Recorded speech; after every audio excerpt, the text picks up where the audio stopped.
How's it going, Knicks fans? Welcome to another episode of Cap Rules Everything Around Me. Cream, get the money, dollar bills, y'all. My name is Jeremy Cohen, and I'm very excited because we are, as of tomorrow, 2 weeks away. 2 weeks from the trade deadline, where I'm expecting chaos, to be quite honest. Hopefully, it lives up to the hype that I'm providing. But there are a lot of teams that have players available, and there's a lot of buyers, but there's so many sellers that it makes me wonder just how it all plays out. So really fascinating. Excited for this show. Excited for all the questions and hypotheticals that you guys have. So usually I start with one big thing. I'm gonna start with two one big things. All right. The first one is a shameless self promotion, and that would be that we are adding to our merch store. So we're doing a lot of different things. Got some cool stuff planned out, and I'm collaborating with XJ. You know him from the Casuals on Casual Fridays. He's fantastic. He's a great designer, and we've got the first thing that's hot and ready for you all. And figure why not drop C.R.E.A.M merchandise on the C.R.E.A.M podcast. So we got a really cool design. Andrew's gonna supply it with the link. And yeah, listen, you're laughing. What's up? No, it's my bad. I thought we were doing this at the end. I didn't Oh realize we were no, doing it I'm at the sorry. front. You're This good. is what happens when we don't coordinate. You're But that's all good. right, because Andrew is still going to provide it in whatever description or comments or anything. So For yeah, now, we'll put it in the description link in the comments. So you guys, it'll be pinned if you want to jump to it. I'm working on getting the website up so you guys can see like on the screen what it looks like. So just give me a couple seconds. In fact, I think we can do this now. perfect. So, for whatever it's worth, this was inspired by another Wu-Tang design, and we basically tried to make it as KFS affiliated as possible without it infringing upon said design. And I'm thrilled with how it came out. It looks really cool.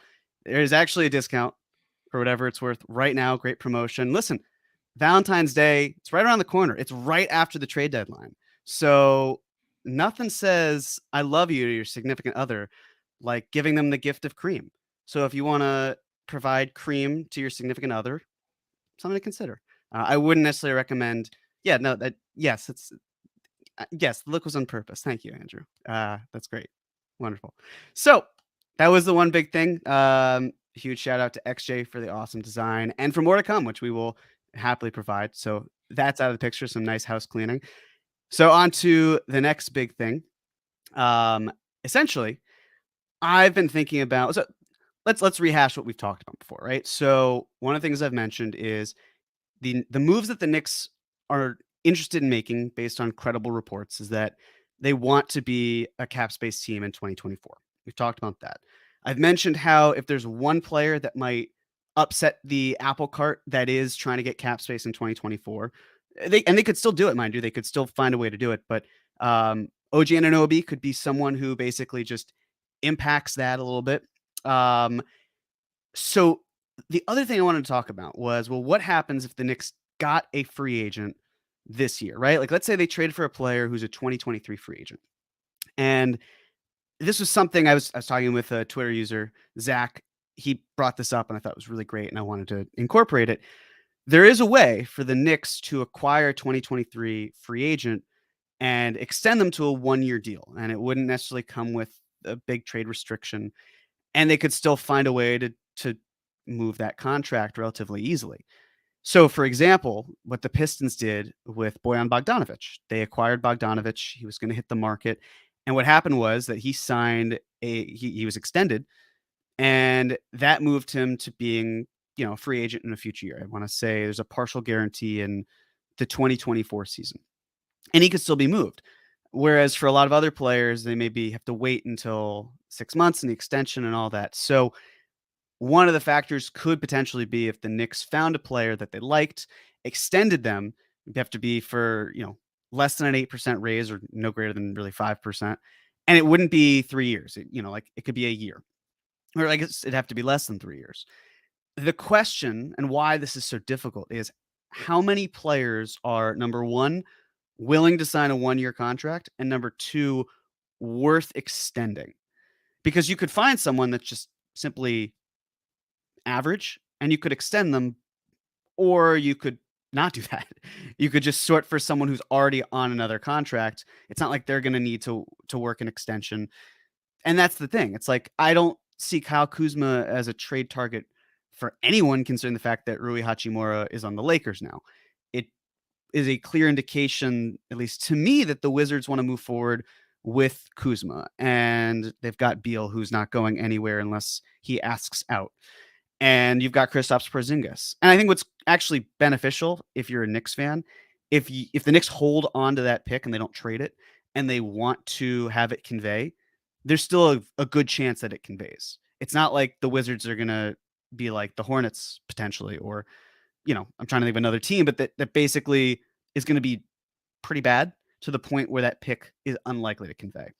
So, like Gary Trent Jr., there's no reason for him to opt out of his contract and sign a 1-year deal. But also, he probably wouldn't do that ahead of time. So you're basically finding these guys who are just like probably worse than, say, I don't know, the Grayson Allens of the world. Any of those guys that might be a 2024 free agent as is. So yeah, it's a possibility for sure, but a lot of these players would probably be more interested in guaranteed money. Like Josh Richardson. If the Knicks trade for Josh Richardson, they could give him a 1-year contract. I don't love the fit for a number of reasons, but let's just use him as an example. You could do that. 1-year deal. But if you're Josh Richardson, couldn't you try your luck and basically try to earn maybe a mid-level exception, 2 to 3 years? It's more guaranteed money in your pocket. It's worth it to test the market. You get other suitors. Maybe you don't want to be in New York. Maybe you're just traded there and all that. So a lot that goes into it, but it's a thought that I wanted to incorporate. So thank you, Zach. And if anyone else was thinking about, well, is there a way to do that? There could be. It's just there are a few players that kind of fit the Venn diagram of worth the Knicks acquiring and won't extend for multiple years. So it's my 2 one big things. And I think we could get started if we got some comments or some questions. Perfect. Kevin Danishevsky starting us off. Thank you so much, Kevin, for the contribution. Hey, Jeremy, per my DM, can you construct a way to get RJ to Toronto for OG this season, considering RJ's poison pill? And in my opinion, if we get OG, RJ should go. It's really funny that Kevin brings this up. And yes, Kevin did DM me, and I thought more about it later on because I thought, yeah, like we've talked about if OG Anunoby comes to the Knicks, how you do the fit, because Anunoby's not going to go to the bench. You're probably not putting RJ at the bench either. It's a clunky fit if you got them there. Grimes provides a lot of what OG would give you maybe in a smaller guard spot. So politics and everything involved, like, again, I still don't love it, but it would make sense to move Grimes back. With that said, I was thinking this afternoon, well, how sure are we that if the Knicks acquired OG Anunoby, that number one, it wouldn't involve RJ Barrett. Number two, that they wouldn't, after that, try to move him. And again, it's a deeper conversation that I think should be had. It shouldn't just be me kind of talking about it. It's something that I'd love to talk with John about, get his thoughts too. In terms of this, so this is where the RJ extension is actually fascinating when it comes to OG Anunoby. So essentially, the poison pill, for those of you who maybe are unfamiliar, the way it works is that it's convoluted in terms of the money that's outgoing and the money that's incoming, right? So basically, for one end of it, it's essentially RJ's salary this year, and then the 4 years that he extended for, that whole number, which is 107 million, taking those 5 years in total, averaging them, I guess dividing those by 5, and then that average is the outgoing, or that average is one of the numbers. And then the other number is, of course, the salary he has this year, which I believe is 10.9, if memory serves. So it's tricky to find a way to get that to line up with the player. Oftentimes you need a third team to make it work. And in this case, you do, especially with OG Anunoby.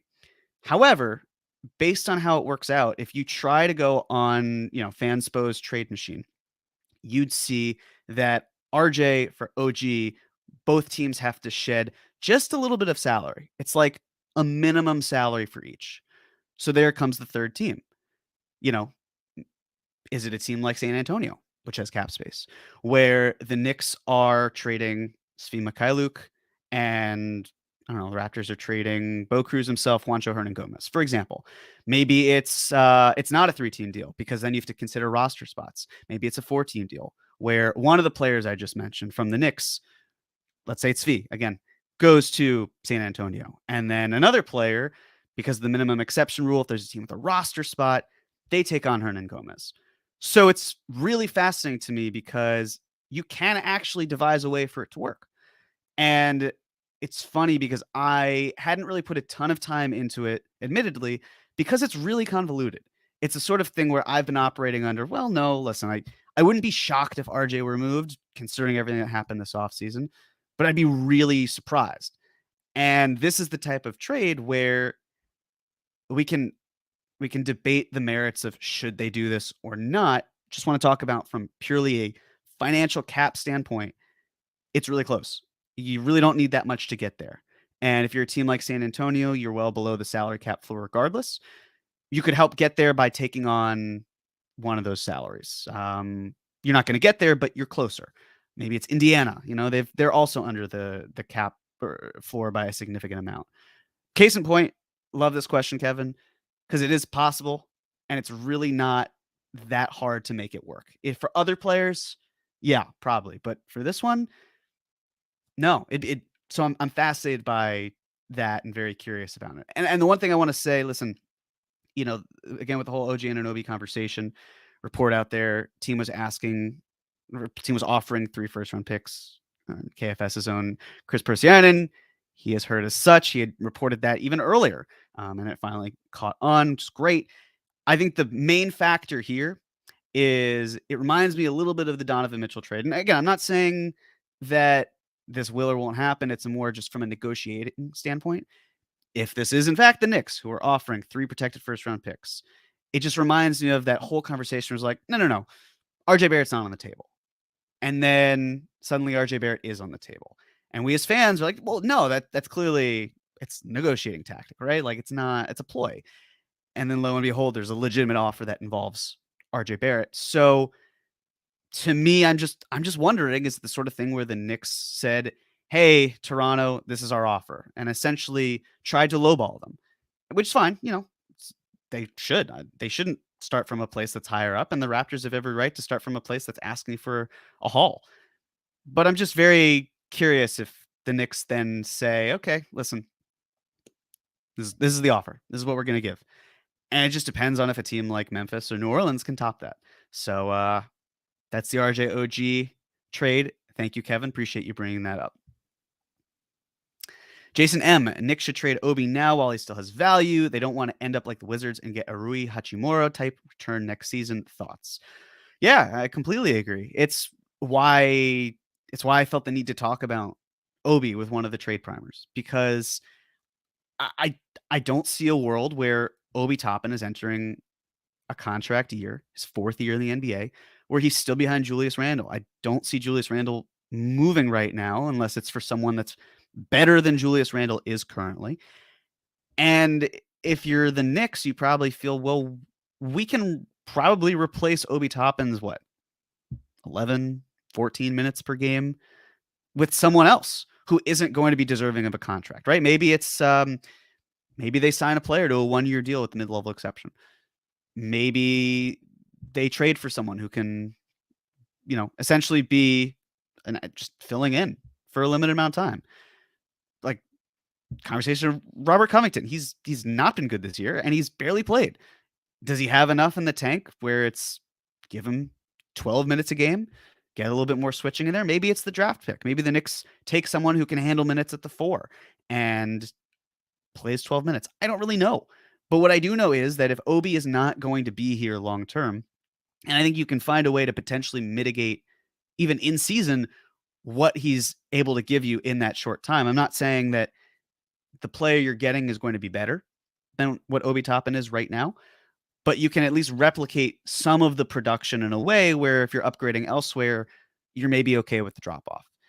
And I agree. But it feels like a chicken and the egg situation because Obi has, in the last 2 games, it's like he's been shot out of a cannon. And yet he doesn't necessarily get the opportunity to do it more. And I'm not even necessarily blaming, right? Like I can't lay fault for last night, for example, where Julius Randle just looks that good. Is it safe to wonder, like, what if Obi played another minute or 2? I think so, but it didn't happen. And despite Randle coming in and not having his finer moments right away, he did a pretty great job last night and was okay after that. So I'm with you, Jason. Would love for all the young players to be here, but to me, the one player who kind of sticks out like a sore thumb, just based on the player in front of him and the contract situation, is Obi Toppin. And I would rather move him sooner than later, and also for his sake. I want him to blossom. It's harder for him to do that when he's stuck behind a player and he's having good minutes, and the player ahead of him is still playing well, and he just can't get a shot. So, yep, completely with you, Jason. Agreed. Pastor Claudio's Obi Hive. What team would/could offer a first for Randle? Like we've talked about in the past, different teams that are just interested in Julius. We'll see how the All-Star voting shakes out, but if Julius is named the All-Star team, we're looking at a player who has made the All-Star team in 2 out of 3 years. I think that's important.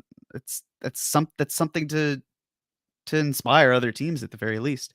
What's fascinating about teams this year, there really aren't a ton of teams that can offer first-round picks. And I think that's going to be a major storyline going into this deadline, where there are teams that can offer future picks. But if you look at this year, like the Celtics, they can't trade this year's pick. Nuggets, they can't either. The Grizzlies can. Not necessarily their style, and I don't see why Randle would fit in there with Jaren Jackson Jr. Even with Steven Adams going down for a bit, I just don't see the fit. The Sixers can't do it. The Bucks can't. I mean, the Nets can't because next year's pick is going to the Rockets. Cavs can't. The Kings can't because of the fact that next year's pick is going to Atlanta.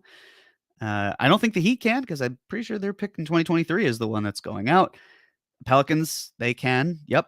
The Clippers cannot. The Suns can. The Mavs can't trade a 2023 first because the Knicks own it. The Jazz can, but I don't see why they would. Hawks could, even with the DeJounte Murray trade, they could still find a way to do it. For this year's pick, I mean, you keep going down the list, but there aren't a ton of fits unless it's more of a 3-team deal. And again, I don't see why that benefits the Knicks, right? Like, having picks isn't necessarily the issue. The issue is winning and staying consistent. And it's really hard to find someone who can give you the level of production that Randle is giving the Knicks and swapping them out for someone that's not going to give them that and prioritizing future assets. So I think it's an important point to consider for Randle where, like, I'm sure that, there was reported today that Matt Ishbia, who is taking over for Robert Sarver with the Suns, that the deal is expected to be completed before February 9th, which would mean that the Suns can do whatever. Beforehand, Sarver would have to approve every single acquisition over $10 million. Now, doesn't have to do that, assuming the purchase goes through on time. It's like, yeah, of course the Suns could do it, and they could send matching salary. It's just, is it salary the Knicks want? If it's not, is there a third team that can dance with them? And if there is, are they sending back someone who can help the Knicks win games? Because we've seen this Knicks team for now, what is the 3rd year under this administration? Every single year, they have not been comfortable with taking a step back.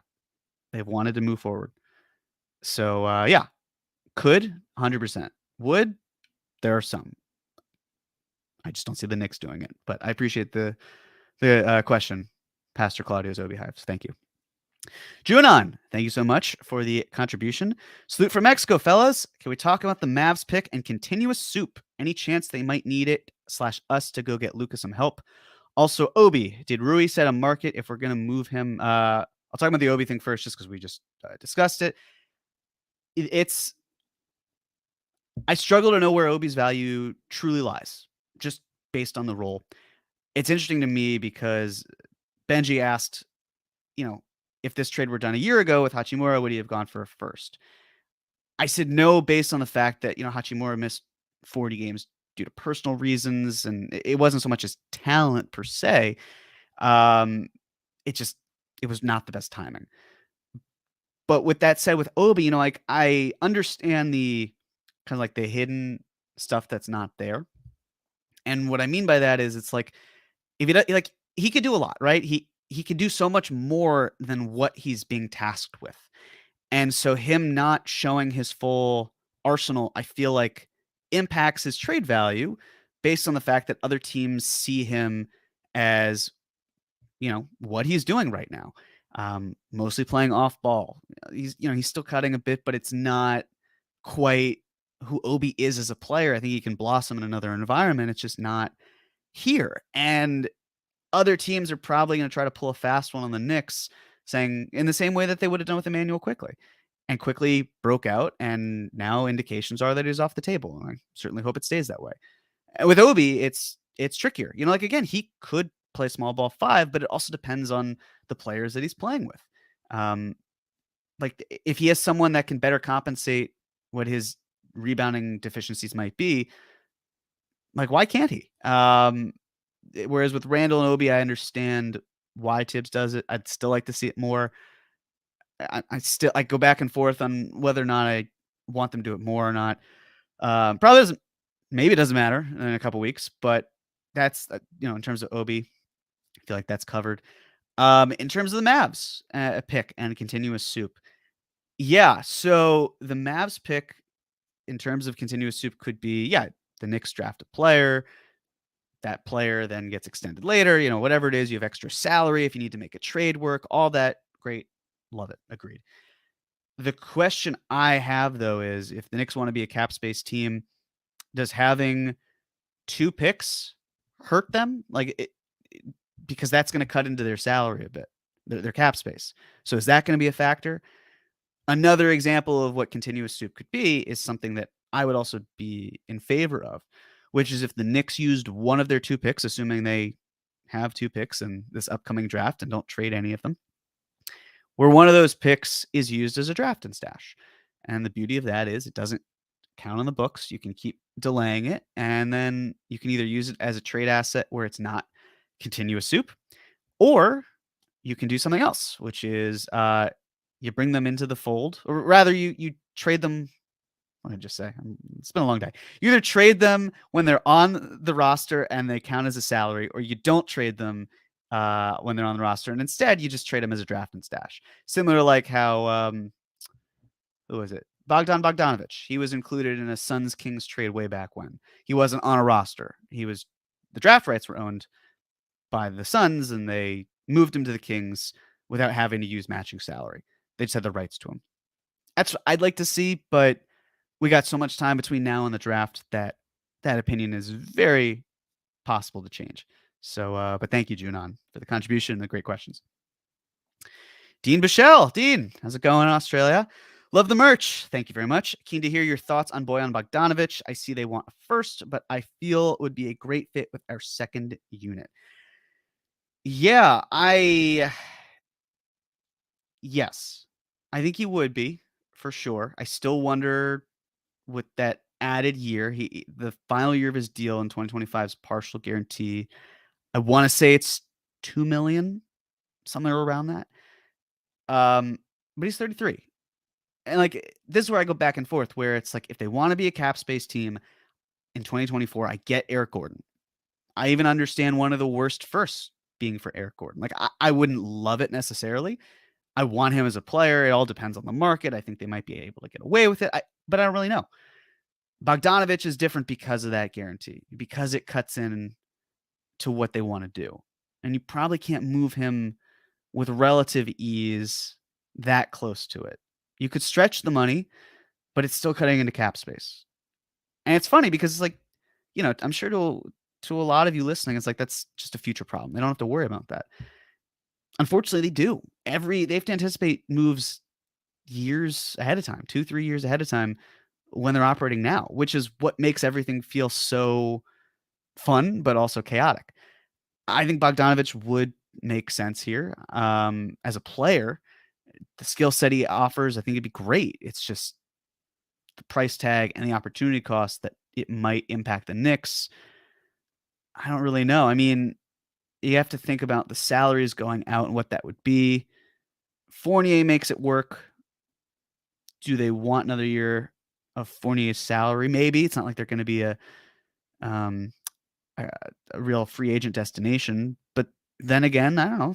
Draymond Green opts out, wants a big contract. Is that something that the Pistons are comfortable with? Doubt it, but I have really no clue. So you could do a 3-team deal. I think that Bogdanovic works for a different team. I think that's the main island I'm living on right now, where he's a very good player, could certainly benefit the Knicks. I think the Pistons are going to ask for a lot, and they should. There's no reason to move him. They're losing games with or without him. Maybe they actually want to be a competent team next year when Cade Cunningham comes back. Maybe they have Victor Wembanyama or a top prospect who's ready to flourish. I don't know. They have every right to have a high asking price. I don't think they'll come off of it too much, even with the market as saturated as it is. Not towards the top of my list when you incorporate the other aspects, but purely from a player, agree, Dean. He's one of the better ones you could certainly get in this deadline. So thank you. Dirty Dancer, do you see the Knicks using part of the mid-level to get more years on Rokas this offseason, given the mediocre play of Deuce? First and foremost, I think the Knicks are going to be committed to Deuce next year. I know it's early. We'll see. His cap hold will come into play, but we can cross that bridge in a few months. It's something I think about, but it's so much lower on the totem pole that I'm like, that's future Jeremy's issue. In terms of the Rokas, it comes down to cap space once again. It's also a question of how much they'd need to give him. I mean, second round picks don't actually make a ton of money. They mostly make the minimum. So if you're the Knicks, I mean, can you find a way to do it? I really don't have a great sense as to what Rokas's salary situation is. The reason for that is there aren't a ton of comparable players who are playing like him, second round picks. The list isn't that long. Like Mirotic was a first round pick. So he had a rookie scale. It was decided for him when he came to the NBA by rule. Trying to think of other players.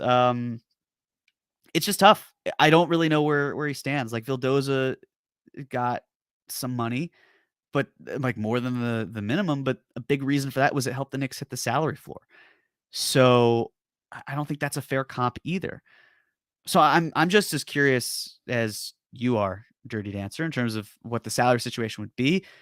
My guess is it wouldn't be the MLE, but I do like the idea of the more years for those who maybe are unfamiliar. If the Knicks signed Rokas Jokubaitis with the MLE, they could offer 4 years. With the tax MLE, it could be 3. With the biannual, it's 2. With the room exception, it's 2. You get the room exception if you are a cap space team. You get the first 3 I mentioned with the non-taxpayer mid-level, the taxpayer mid-level, and the biannual if you are over the cap. But there's some hard cap stuff that goes on in there. We'll cross that more again in free agency, or at least leading up to it. But the Knicks could also find a way to give Rokas Jokubaitis money out of cap space. Like if they're a cap space team and he waits till 2024, they could sign him to what's essentially a minimum guaranteed deal for like what Deuce got, like 3 years, third year could be a team option. And they do it that way. Or maybe the Knicks sign him to a room exception in 2024. And they look at it as continuous soup, more salary if they need to make a trade when the cap spikes. And maybe there's a player that's of interest they can add on to that. A lot of things up in the air. I like where your head is at, though. Appreciate it. But yeah, I think that's a little too future for me to conceive right this moment. But we'll come back to that. I promise you. How's Flan? How about Knicks looking at upgrade backup point guard? Maybe a Killian Hayes trade for Obi. I think if you're the Knicks, I think what you're probably focused on. For me, I would love to see IQ have more on-ball reps. I would still like to see them play Jalen Brunson a lot. I know Deuce is struggling. I don't know if that's a position you want to upgrade in season. I think that it's probably better to have secondary creators like an Eric Gordon type, like a Grayson Allen, play like someone who's not going to handle point guard duties, but can do just like a little bit more than what you're asking for, especially if you're Eric Gordon. He's a combo guard. He has experience running an offense. You wouldn't want him as a point guard, but it's enough that it's beneficial. So that's the thing. It's like I know that there's an eagerness to upgrade over Deuce.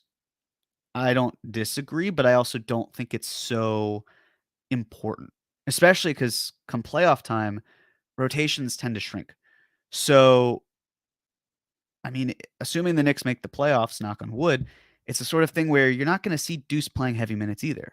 Like knowing Tom Thibodeau, is he going to give Deuce McBride the Frank Ntilikina treatment of like, yeah, game's on the line, Frank, get in there, I want you to defend Trae Young cold, like maybe that's the type of role that he has. Because he leans on 6 players.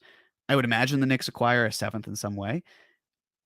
If Obi's there, then you probably have 8. If Obi's gone, you probably have someone else who gives you what you need, just even fewer minutes at a time.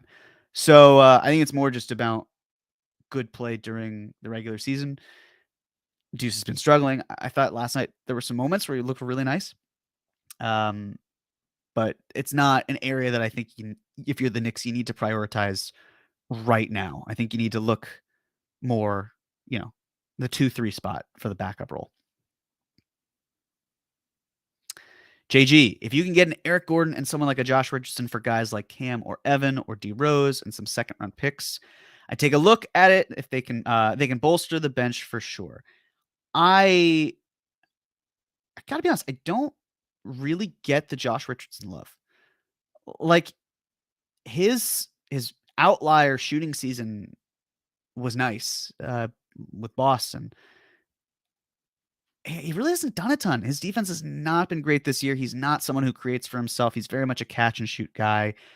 I don't see the contract fitting, as I've mentioned. Like I just don't really get the appeal. I feel like he's earned this reputation as a stout defender who can shoot, and like he's just hasn't really lived up to that this year.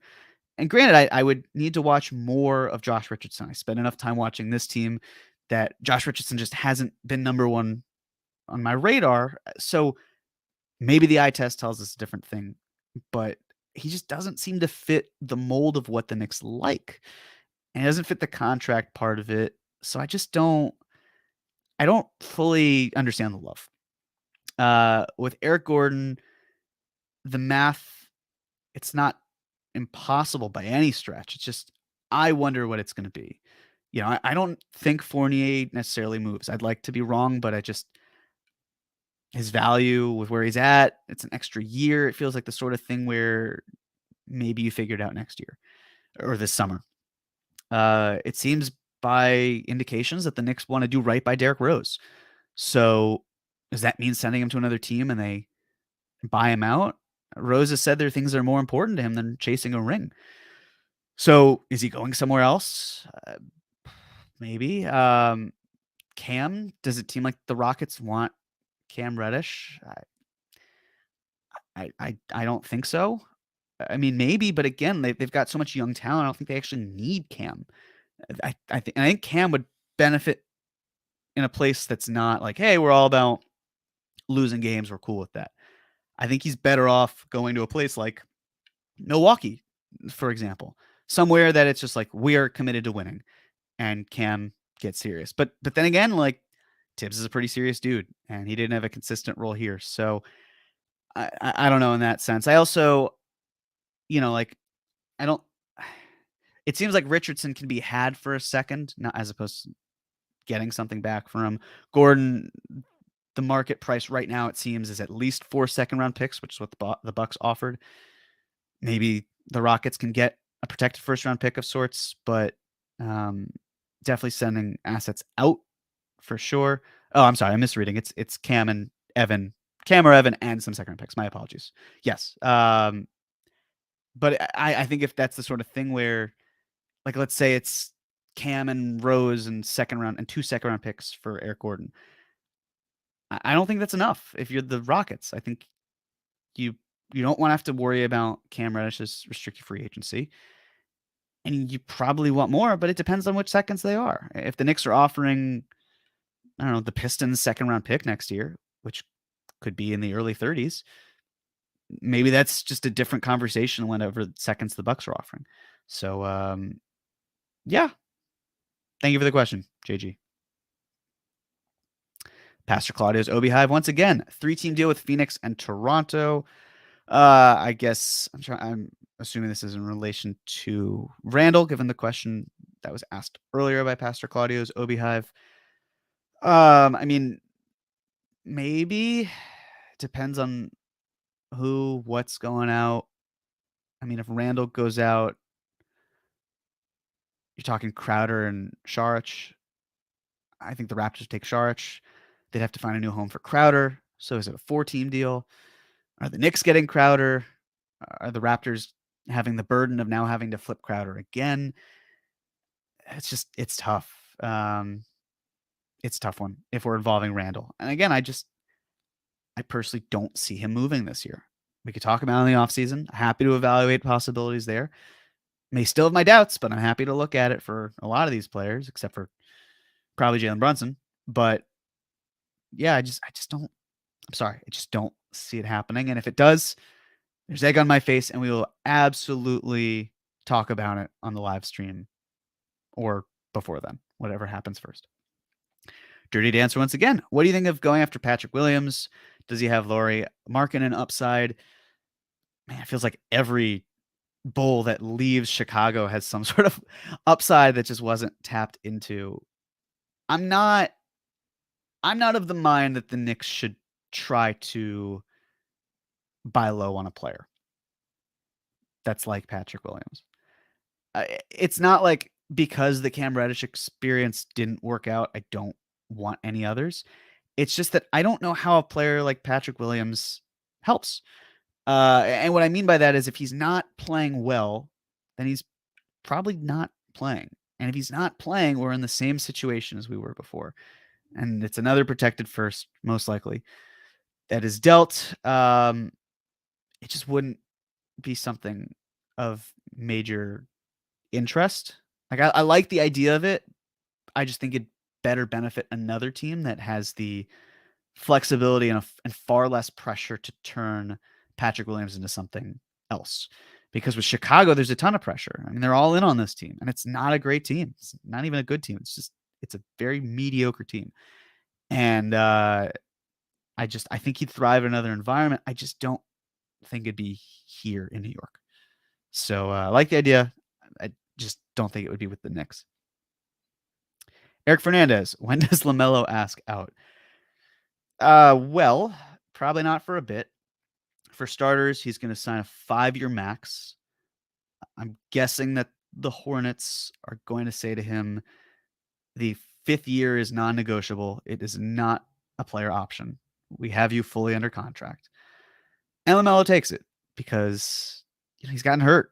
I've looked at it, and there is a way where the math could work where he's probably making around the same amount of money if he were to take the qualifying offer, get traded, and sign a max deal elsewhere versus just signing the 5-year max. But a reason that he'll probably sign the 5-year max is in the event that he stays with the Hornets, he's then eligible for the Supermax. Should that still be in the CBA years from now, it just makes a lot more sense for him to do that. And then if you look at it where players who have max contracts who have asked out in terms of the years, it's typically 1, maybe 2 years. The rare situation, of course, with Ben Simmons, I think that was 4 years remaining, 3 or 4 years. And then Donovan Mitchell, who was traded with 3 years. Again, the narrative is that he did not ask out. I'm a little skeptical, but whatever. That's the sort of thing. So let's see. LaMelo's in his 3rd year. Donovan Mitchell was traded in his after 6th year, I want to say. Yeah, 6th year, I think. 5th year, whatever. You get the point. I think he'll wait until he's got around 2 years left on his contract for the earliest he would ask out. But yeah, we'll see about that one. Next, Kenneth Benton. What impact would the hiring of Bob Myers do for us in free agency? Well, here's the thing that I am very curious about. The article, obviously, Kenneth's talking about the article that came out today, which is that Bob Myers, not the top 3 highest paid executive, and yet he's been arguably the best one over the last 10, 12 years, however long he's been there for. I think it's been about 12, 13 years. Or maybe 10. But regardless, the thought is, will he leave? I don't think he will. The whole thing was also, if he does leave, he's got his roots are in LA, played for UCLA. Ballmer could look to get something, shake something up, depending on what that is. What it does for free agents if he comes to the Knicks. Well, first and foremost, you have to think that if Bob Myers comes here, the entire plan changes. And what I mean by that is Bob Myers probably has his own interests, things that work. Maybe a lot of the players on the roster don't fit with what he wants. Maybe some of them do, but every president of basketball operation, GM, whatever, comes in and they make changes because they put their stamp on it. And if you're a free agent and Bob Myers is there, maybe you're wondering, well, what's the overall plan? Maybe I want to see it in action. It's hard to get someone in the building, build something cohesive, and attract that talent. So again, I don't think it'll transpire where he comes to the Knicks. I think a lot would have to go wrong in order for that to happen. So hopefully he doesn't come here, because that would mean the Knicks are at the very least treading water, if not winning. So yeah, let's but it would impact everything, because they're looking for different types of players. They've got these assets, which I'm sure they'd like, but the blueprint just probably gets drawn over very differently. Jessica Fernandez, thank you so much for the super chat, Jessica. Top 3 New York trades you'd expect, most to least likely. Ooh, this is tough. All right. I'm going to say this knowing I will probably be wrong in 15 days, but that's A-okay. So most to least likely. All right. Most likely. I still, again, it's not because it's not because I want to manifest it. There's something about Anunoby and RJ and everything that happened this summer, and as Kevin pointed out earlier, asking how the math works, like, I can't put that as most likely. I just can't do it. So I'm gonna, as it's top of mind, I'm gonna slot it to the middle one, right? I feel maybe a little bit more comfortable with that. Most likely, I'm gonna say Cam Reddish. I think that's low hanging fruit for sure. And again, like, if Fournier is not moving, if Rose isn't moving, Rose's salary could actually be better used on draft night if they want to guarantee it and use that salary to bring someone else in. So that's why there's no rush to move Rose. He's happy. Well, I don't know if he's happy, but it doesn't seem like he's causing a fuss. So I'll say a Cam trade in some capacity. Let's say it's Grayson Allen. I think that helps the Knicks better than a trade I'd prefer, which is like taking on a Rudy Gay type contract, get more seconds. I'd rather see the Knicks use Cam to get more future assets, but I'm also really okay with them getting someone who can sort of win now. So I'll go Cam for Grayson Allen, RJ for OG. No, I still can't do it. I'm still going to put that as third. I know I said middle, but I'm going to put it as third. And then middle, I'll have an Obi trade where I guess, I mean, I've talked about Obi and Duarte, and we could always talk about that more. Or if it doesn't go down and Obi gets traded, I could still talk about what I was thinking, because it might still be relevant down the line. But, if it's a team like the Pacers, the Knicks could just trade Obi into Indiana's cap space, and they could create a TPE that way too. So I'm gonna do it. I'm gonna say Cam for Grayson Allen, Obi to the Pacers, and then let's get nuts. RJ, OG. I'm gonna live and die with it. That's okay. I'm cool with it, even if it doesn't happen. And if it does, we'll talk about it. Thank you, Jessica. Kevin Danishevsky. Hey, Jeremy. If a surprise star gets dealt at the deadline, however unlikely, who do you see it being? Where do you see them going, and why? Ooh, I like this. I love talking about our Knicks. Always fun. Also fun to talk about general NBA stuff too. So let's think about this in terms of I'm on Tankathon right now. I swear I use it for the Mavs. It's a lot of fun to do that. Even if you can't simulate the lottery right now, it's fine. So let's go down the list, right? The Rockets, not there's no one star wise. Same with the Pistons. Don't see the Hornets doing anything that involves LaMelo. The Spurs, I guess the closest would be Keldon Johnson, and I don't consider him a star. Very good player. Don't see him moving right now. Anyway, no reason for the Magic to trade Paolo Banchero or Franz Wagner. We've talked about the Raptors for sure. And again, it's like I don't see C.R.E.A.M doing it. Wizards, I know I talked about them earlier in terms of the pick. I don't think they're going to trade Porzingis, but like if they have luxury tax issues next year, which they could, if they don't see Porzingis as helping them there, they could always flip him. I don't know if he's a star by this point, but he's been playing really, really well. The Lakers they're not going to trade any of their players. You know what? I'll say screw it because I don't think it's Dame. He's not going to go anywhere, and a lot of these other teams either can't trade their stars or wouldn't because they're competing. So I'm gonna say DeMar DeRozan. You know, I mean, I know that the Bulls are in such a weird spot; they might as well keep it all together. But Kevin's asking if a surprise star gets dealt. I think DeRozan is a star. I just didn't think he was based on fit with Randle and RJ and all that. Here, he works in Chicago. The problem is that Chicago isn't working with him. So, you know, with LaVine, I don't think that they move him now.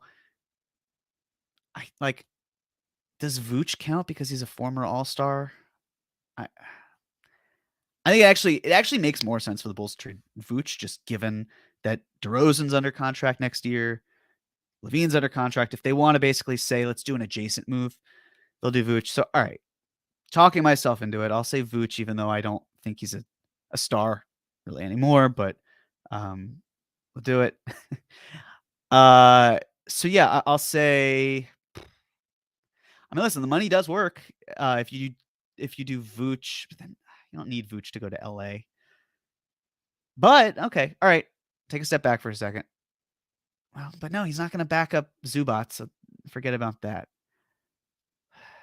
Kevin, I love this because you got me on the spot. So you know, I'm just gonna trust my gut. I'm gonna go back to it for the hypothetical fun exercise. Let's say DeRozan. Let's say it's DeRozan, and got to add a little salary there. Say it's DeRozan and Caruso for Westbrook and an unprotected first, and then I don't even know if the Lakers would even be willing to do a protected first at that point. Maybe they would. They probably, I don't know, probably. Let's say yes. Let's say an unprotected first. That's my fun little thing that I do on the spot. All right. So I'll say that, however unlikely. I do think it's unlikely, but if it's the surprise star that we're talking about, I think that helps the Lakers a lot. I don't know if the Lakers would trade for Caruso though, because it would show that, hey, we messed up. Maybe we should have kept him. Maybe it would have just cost us luxury taxes. So we'll see. But that's a fun question. And why? It's because maybe the Bulls just say, screw it. Let's increase our odds as much as we can for a top 4 finish, and we get to keep this pick. But I think they're just stuck, and I think they'll stick. They'll stay in neutral for the rest of the year. But thank you for the exercise. That was fun. Frank Sound. Hi, Jeremy. I think Obi to Charlotte makes sense. Entertainment for Jalen McDaniels. I like it. Thoughts? So again, have to think of McDaniels. Unrestricted free agent. First of all, the salary doesn't work, so you got to figure something out. With other salary, are the Knicks creating cap space in 2024 versus 2023? Blah blah blah. McDaniels, is he going to play much? I would imagine he is, but again, you have to re-sign him, and then there's some pressure on the Knicks to be able to do it. I certainly think they could. I mean, they'd have his rights. They could go over the cap. They could do all this stuff, but I know the other thing to think about is next year.